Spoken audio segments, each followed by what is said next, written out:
Liking comic book superheroes today doesn't mean a goddamn thing. Thanks to Disney and Marvel and the cinematic universes and the reboots and the rehashes and the Dark Knight trilogies, saying that you dig Batman or Thor or the Hulk, or if you're a fucking weirdo, Aquaman, means absolutely nothing, because it's mainstream pop culture and what even the little kids are into. Not too long ago in the 80s and 90s, you used to be a big giant weirdo dork for liking these things. Essentially, saying that you knew anything about Superman's origin story beyond he's a space alien meant that you were locked in for virginity. And if you could confirm to the world that you knew a comic book character outside of the Justice League, Spider-Man, or the X-Men, you could also confirm to the world that you knew every flavor of Cheeto that was on the market at the time. But back in the 50s and 60s, comic books were this big thing. They were a whole brand new wild wacky adventure that everyone from mom to dad to grandpa to grandma to son to daughter to dog to fish to second dog you got because the first one died when dad wasn't paying attention backing out of the driveway. All of them were reading comic books, everyone. You had the introduction of great classic characters like Superman and Batman, and their stories were at an all-time high and they were flying off the shelves. And part of that was because Superman was the original clickbait. And I don't mean this because Superman featured wacky and fantastical powers such as him shooting rainbows out of his hands, which for 1958 was about the most offensive thing you could ever make. But I mean that Superman comic covers literally clickbaited you back then. Comic book covers back then would often feature Superman being a giant asshole. A Kryptonian-sized cockhead, if you will, doing things to hurt his friends and family or just creating wanton destruction. So that you, a traveling businessman in the 1950s with his hat and his pipe and his newspaper and his repressed individuality, would be walking by the newsstand one day and go, "Oh my God, what the fuck? Is that Superman killing Lois Lane in space? Good golly almighty," the most offensive swear of 1959. "Great googads. Is that Jimmy Olsen marrying King Kong? And Superman loves it and he's yucking it up?" I gotta read and find out what happens. So comic book artists would often put these fantastical, bizarre situations for Superman on the covers, usually featuring him being a giant asshole. Because everyone in the public knew Superman's the best, he's the nicest guy, he loves America. But why is he being a douche? I have to read and find out. And normally this would be okay. Normally there would be nothing wrong with this because, Superman was under the mind control of Brainiac, or Superman was being blackmailed by Lex Luthor, or Superman stubbed his toe really hard and he's grumpy. There would be a reasonable explanation for this. But because Superman was the original clickbait and comic book authors really wanted you to buy their comics, they didn't give a flying fuck about the reason Superman was being a dick, and they just kind of created whatever they wanted. Let's take a look at one of my favorite examples ever. Superman's pal, Jimmy Olsen, Volume 30. So this is a Jimmy Olsen comic book. Quick recap on this guy. He's a big bow-tied wearing butt-fucking loser orphan who hangs out with Superman and was essentially the Robin to like his Batman, but okay, wait, he knows Batman. That's bad. He was essentially a small boy that the kids reading at home can go, "He's just like me. My parents died too." And he hangs out with Superman and they do wacky, stupid shit. So let's look at this cover.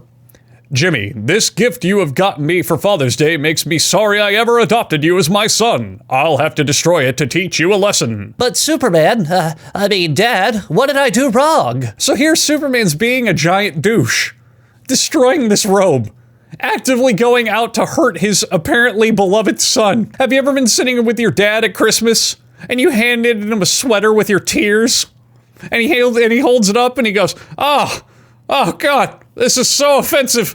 Where's my anti-adoption papers? I don't know what divorce is for children, but we're going to invent the term right now. So let's dissect this one and find out why all of these are just clickbait. So the actual story in the comic book is that Jimmy's depressed that he can't join in on a father-son picnic because he's an orphan. And all of this changes when Superman shows up and he says, "Jimmy, I'm legally adopting you so we can have a fucking great fashion fun time at this father-son picnic." If I saw an orphan at a local soccer field and he was going, "Life sure is glum because I don't have a parent to pal around in," I'm not entirely sure if I'd run to my local adoption agency and try to make sure that that kid was able to win some tickets for the company raffle. But so Superman is a better man than me, I will admit this. Superman then brings Jimmy to the Fortress of Solitude and he goes, "Jimmy, use this new device because this is the 1950s and comic book characters have all sorts of wacky devices that are used once and then never again.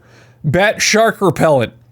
the fucking supercopter, Wonder Woman's iron tampon, whatever it is. So Jimmy messes around with the alien device, and then out of nowhere, Superman goes, Jimmy, you touched my super device without asking for my super permission. You are now super banned from the super fortresses of super solitude. So then later, Superman goes on another adventure, and Jimmy's stuck at the house where, like, they live their secret identity father-son relationship doing the dishes. And before all this, Superman warned Jimmy Olsen, don't you go in my secret identity room. Don't you dare go in my secret identity room where I keep all my disguises and fake IDs to keep up my super identity. You know, my room where if any supervillain were to walk in here, my entire life would crumble and all my friends and family would be killed. So Jimmy, don't fucking go in there, I swear. So Superman leaves, and he leaves the door open to the super identity room. And then Superman returns and he goes, my God, the door is open. Jimmy, how could you do this? You asshole. And he's just screaming at him left and right. So Jimmy, the saint that he is, realizes that it's Father's Day. So he gets Superman a nice little coat with the Superman emblem on it. Well, that's lovely. That's great. Superman's got a brand. He's got millions of fans, probably by this point in history, thousands of Twitter followers. And Jimmy gets him a little coat. And as seen on the cover, Superman melts it with his goddamn heat vision. So finally, Jimmy's had enough. Jimmy can't take any more of this super shithead. And they go back to the courthouse and they legally dissolve their adoption, which was fine because it was like a trial adoption. And even the judge is like, wouldn't you want Superman as a dad?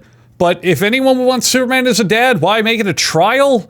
Anywho, the Jimmy is no longer adopted to Superman, and Superman's like, thank fucking God Jimmy Olsen is no longer my son. And let me show you why, Jimmy. I was being a complete dick for a reason, and it's a good reason, and I swear it's a good reason, and now that you are not my son and I don't have to love you anymore, let me show you why. So after all this stuff, all this buildup of Superman being a dick, the cover showing him being a dick, you think, okay, what's the big payoff? Superman is being unlikable to the nth degree. What are you doing this for, Superman? Well, as you would expect, you probably guessed it and figured it out by now using context clues. Superman has a computer that can predict the future, and Superman was warned that he would destroy his own son. All right, so, yeah. But then Jimmy realizes that the computer meant son, S-U-N, and not son, S-O-N, and reminds Superman that there is a star named after him. So, Superman flies out into space and destroys the collapsing star to ensure that it will not be a threat to space travelers. You're welcome, B-Blop 7 of the Oribo Galaxy. I was a big, mentally traumatizing douche to my adopted son to make sure that you could go to Jupiter on holiday. Jimmy takes it all in stride. He loves it. He's like, I'm glad to just be your friend, Superman. And that's probably the right course of action, Jimmy, because remember, Superman could crush Jimmy's testicles by just breathing on him too hard. This is all documented, by the way, on a blog known as Super Dickery. And in fact, the TV trope entry for this exact thing is named after Super Dickery, and it's a website that's been on the internet for a long time. It's about chronicling really dumb and weird things that superheroes do in comics, and especially Superman being a big douche. So please go check that out. That's where I got a lot of this info and first heard of this. Let me tell you, there is a lot of rife content for weird shit that comics did in the 50s, 60s, and 70s. So the next time you get mad about getting tricked by a BuzzFeed article or some other clickbait garbage, remember that you didn't at least buy an entire comic book to find out that the reason Superman couldn't simply tell Jimmy that his death was prophesized is because he had to gaslight him and berate him enough so that Jimmy would end their adoption